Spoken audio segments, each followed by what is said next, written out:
Hi guys, welcome back to Origami Twist. My name's Jen and today's video is a fun little basic card with a twist. This one should be really fun. I hope you like it. If you do like it, please click like below so that I know that this is the kind of video you'd like to see in the future. And also leave me a comment. Let me know what you think of it and what sort of videos that you'd like to see. All right, let's make a card. All you need is a 12 by 12 sheet of cardstock. I'm using a page from the Blue Citrus stack from DCWV today. If I got this in my USA haul when my husband and I went to the States late last year, and I'll put a link to that haul video if you're interested in watching it. Got a whole bunch of fun stuff.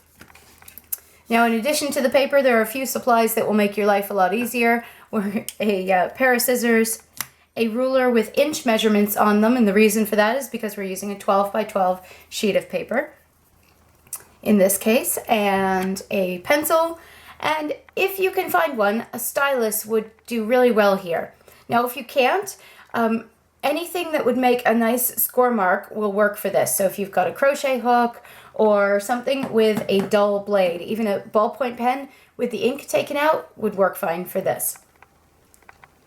Okay, once you've got your materials, we'll start doing some measuring. Now I'm going to exchange my pencil for a Sharpie marker so that you can see the lines, but I would use a pencil on this one because you'll want to erase the lines afterwards. They're on the inside of the card.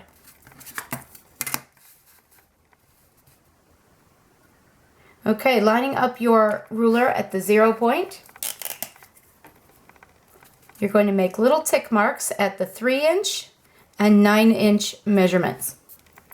And then turn your paper, and once again, 3 inches and 9 inches, and then mark it all the way around at the same points. 3-inch, 9-inch, turn,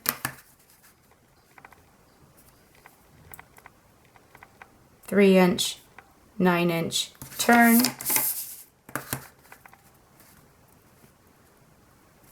and 3-inch and 9-inch. Now that you've made all of your guide marks, you're going to slide down and find the 2 guide marks that are opposite each other. And then, using your ruler, draw in just to the 3-inch or maybe a little bit past the 3-inch mark. And again, using your ruler, draw in on the right-hand side into the 9-inch or just a little bit past it mark. Slide down and find the next 2 guide marks that are opposite each other. And draw in to the 3-inch mark again and 9-inch to the edge. Then turn, find your guide marks, and this time you've actually got your guide written right on your paper because you drew lines before. All you need to do is draw a line up to and including that line. And then same thing down the bottom. So find the guide marks, line them up, and draw into that line, which is why I actually said to draw a little bit past the 3-inch and the 9-inch marks into the middle. Not much, just enough so you can see it.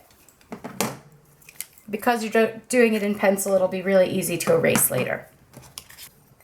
Now we need to make the score lines, and I like to do it before I've cut anything. I think it just makes it really simple. So I have my stylus, I'm lining my ruler up along those lines that we just drew, and then I'm going to connect the corners together. The corners of those squares, and slide it over, do the same thing, connect the corners, and line it up, turn your paper, line it up, connect, and slide it over, and line it up, and connect. Now all you have to do is cut out the squares, and we're almost done. Now if you're neat and tidy about cutting those out, and you're making more than one card, if you have 8 or more of these, you can actually do some tea bag folding. So I'll put a link to a how to do tea bag folding video up here. Okay, we're almost finished. We're just going to take each place where we've scored and fold into the middle.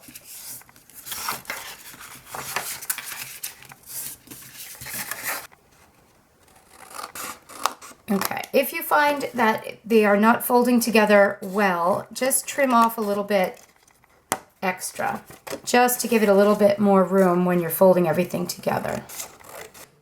So once you've erased all of your excess lines, then we're going to fold up from the bottom, over the top from the left,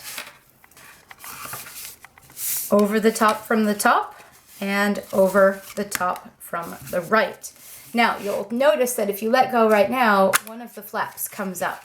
All you have to do is just like when, well, my mom used to do this. I don't know if yours did, but my mom used to close cardboard boxes like this.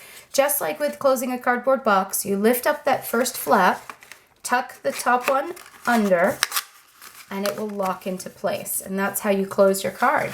And then decorate as desired or not. In this case, I'm using a really bold design paper, so I probably wouldn't decorate too much. You could put the person's name or a stamp in one of the corners if you want to. It's totally up to you how you decorate it. But there it is, one basic card with a twist. I hope you enjoyed this one, guys, and we'll make a whole bunch of them. And we'll see you again on Friday with a video that's going to be all about purging craft supplies. I hope to see you then, and we'll talk to you soon. Thanks, guys. Bye-bye.